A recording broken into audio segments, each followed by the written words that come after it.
tidur sebelum isya karena dikhawatirkan capek sehingga dia kelewatan. Bangun udah subuh.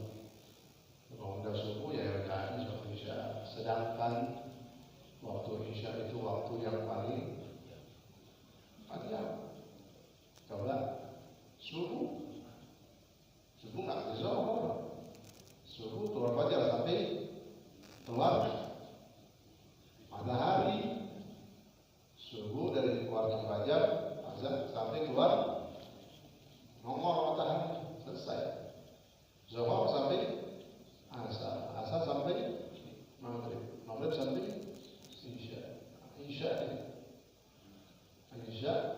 yang sampai kapan waktunya? Sampai subuh. Banyak.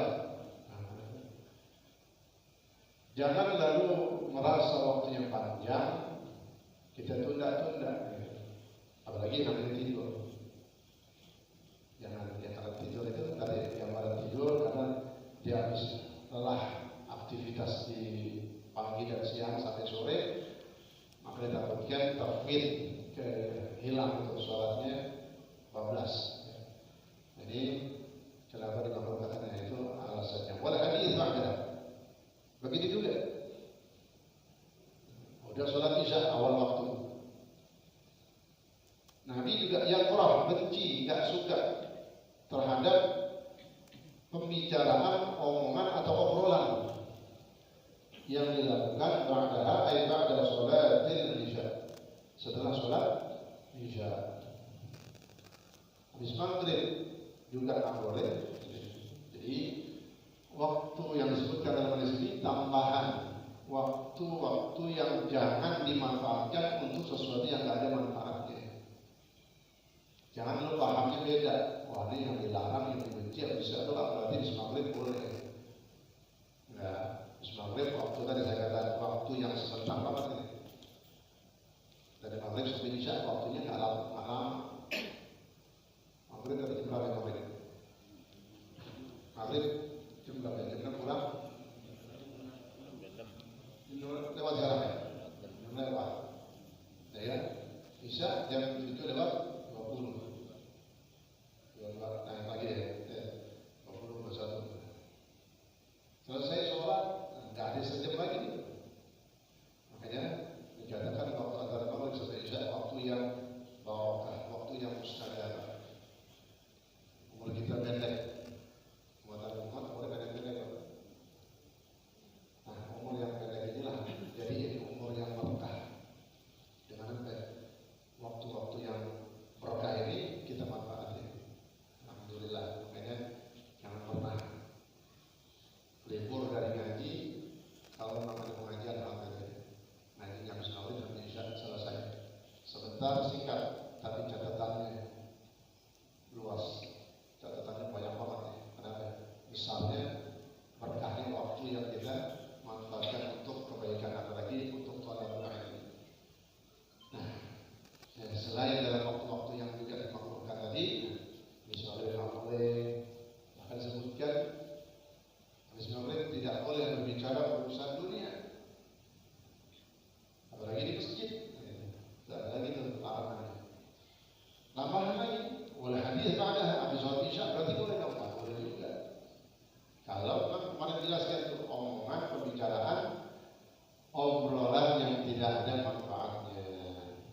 Kalau dikatakan kamuzakaratil ilmi, belajar ngaji lagi, amalan lagi, rimba, baca Quran, kemudian dengar cerita-cerita ngaji, tapi ngajinya ada cerita-cerita, harus cerita-cerita orang soleh. Sampai Imam Qalyubi rahimahullah ya, yang asli Mesir atau dikuburkan di Mesir, menyusun dan mengarang kitab namanya kitab An-Nawadir. Kitab An-Nawadir isinya ada tentang hikayat semua, cerita semua. Ada ratusan cerita yang tak pasaran, cerita yang bersumberkan dari ulama turun-menurun. Itu hikayat. Kenapa? Dengar hikayat cerita itu kita harus, karena di dalam Al-Quran pun Allah Subhanahu Wa Taala selain menyebutkan tentang akidah, kemudian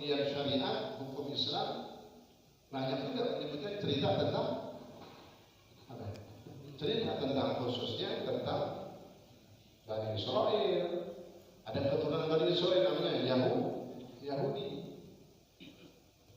Ada. Mungkin kalian lihat baru. Kalau di YouTube ada yang sepintas namanya kotak real apa namanya? Ada orang pakai muslimah, ibu-ibu katanya. Ya, karena lewat kalian muslimah, pakai baju daster, gambar bendera Israel. Nah lihat ya video ini. Ya, pernah lihat tuh? Ya, atau lama saya menonton semalam dari televisi saya. Ya, kemudian Israel putih kan, lambang negara Israel kan bendera putih, lambangnya gitu tuh, lambang negara Israel. Kemudian berkata begini, Bani Israel itu Allah muliakan, diberikan kemuliaan, diberikan keunggulan. Jadi kita ini umat Islam, umat Muhammad kalah. Disebutkan di dalam Al-Quran, kayak pentingnya ngaji itu duduk yang benar, tanya ulama yang benar. Di dalam Al-Quran, dalam surah Al-Baqarah, wa faddalnahum 'alal 'alamin, dijelasin Allah Subhanahu wa taala menyebutkan di dalam Al-Quran, dalam surah Al-Baqarah, memberikan keunggulan kepada Bani Israel. Bani Israel itu Bani Israel lah. Kalau dia kan Israel, beda apa jauh? Paham nggak? Bani Israel, ya. Kalau dia bilang Israel, itu nggak salah banget. Israel itu Zionis, ya, penjajah dan pembantai. Udah salah kalimatnya. Bani Israel juga diunggulkan sama Allah dalam Al-Quran. Lihat dalam tafsirnya Imam Tafsir Jalalain dah, maksudnya menjawab. Tafsir Jalalain disebut Allah berikan keunggulan ke Nabi karena dari kalangan Bani Israel itu banyak Allah utus angkat Nabi dan Rasul. Itu aja, sebatas di situ Pak. Bukan berarti agamanya Bani Israel lebih benar. Paham nggak? Jadi ada keunggulan. Kenapa? Para nabi, karena 124.000 nabi, ada 313 rasul. Itu paling banyak diangkat oleh Allah dari kalangan Bani Israel. Nah, keunggulannya dari situ doang itu. Nah, jangan salah paham lalu mengatakan bahwasanya Bani Israel tetap lebih unggul. Salah. Keunggulannya dari Allah kasih dari kalangan Bani Israel itu apa tadi? Diangkat para nabi yang begitu banyak dan rasul. Bukan lalu dia mengartikan berarti Israel ini memiliki banyak keunggulan dan unggul sampai hari kiamat. Enggak. Disebutkan oleh tafsir Ibnu Jalalain, ya tafsir itu sebutin. Keunggulannya hanya sebatas di masa itu. Begitu binasa, Bani Israel habis, selesai deh. Sekarang ada umat terakhir saya umat siapa ini? Umat Nabi Muhammad SAW. Yang jelas, mana umat yang paling afdal dari semua umat? Umat siapa? Kuntum khaira ummatin ukhrijat linnas. Jadi kalau ada saya dengar tahu ini kan. Jadi yang mungkin dia pernah dengar ngaji atau ngaji masih ya, ataupun nggak ngaji mungkin cuma kadang baca di apa baca di buku yang disebutin sama ulama. Siapa yang belajar cuma dengan buku doang, maka gurunya setan. Baca tidak paham. Kalau belajar itu belajar Al-Quran. Kalau mengaku muslim belajar ada tafsir. Tadi nggak usah jauh, tafsirnya tafsir yang paling ringkas. Tafsir apa ya? Tafsir Jalalain itu tafsir paling ringkas. Paling ringkas. Dari seluruh kitab tafsir yang paling ringkas, tafsir Jalalain. Ada yang paling ringkas, paling sedikit tafsirannya. Tapi udah memuat makna yang dalam. Tuh, disebutkan di situ keunggulan Bani Israel saat itu ketika Allah angkat para nabi dan rasul dari kalangan mereka. Kan gitu. Begitu nabi dan rasul meninggal, bahkan dibunuh oleh mereka. Kalau dibahas lagi, salah mereka. Itu Bani Israel, nabi dan rasul banyak. Siapa yang mati? Mereka, Bani Israel. Israel itu Yahudi. Gitu, ya. Jadi mungkin kita pernah mendengar bahwasanya Allah berikan keunggulan kepada Bani Israel.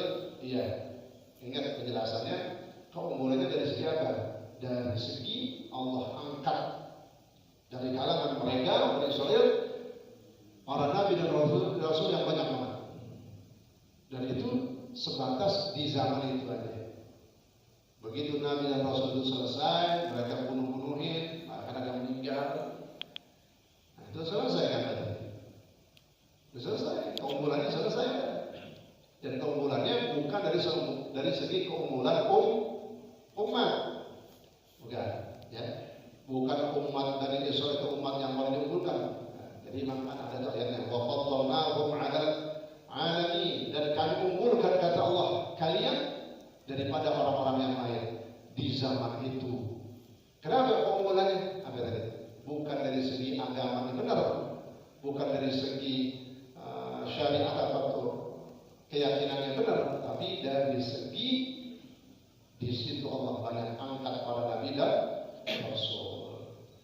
Jelas ya kira-kira. Jadi tadi saya sampaikan kalau orang-orang yang nggak paham itu maksudnya. Keunggulannya hanya sebatas di masa itu aja. Nabi dan rasulnya meninggal, wafat, dibunuh mereka, selesai. Sampai sekarang udah ada lagi. Bahkan yang ada sisanya keturunan Bani Israel mana Yahudi ada di kota Madinah. Tapi ya semua Yahudi itu juga buruk, karena ada orang Yahudi di zaman Rasulullah, pendeta Yahudi yang hafal banget kitab Taurat, masuk Islam di hadapan Rasulullah. Saudara namanya Husain bin Salam, kemudian diganti oleh Nabi Abdullah bin Salam. Itu pendeta Yahudi, hafal pendeta, kayak kita ustadznya itu. Ustadznya orang Yahudi, ya mungkin kiai orang Yahudi kan hafal banget, tapi masuk Islam.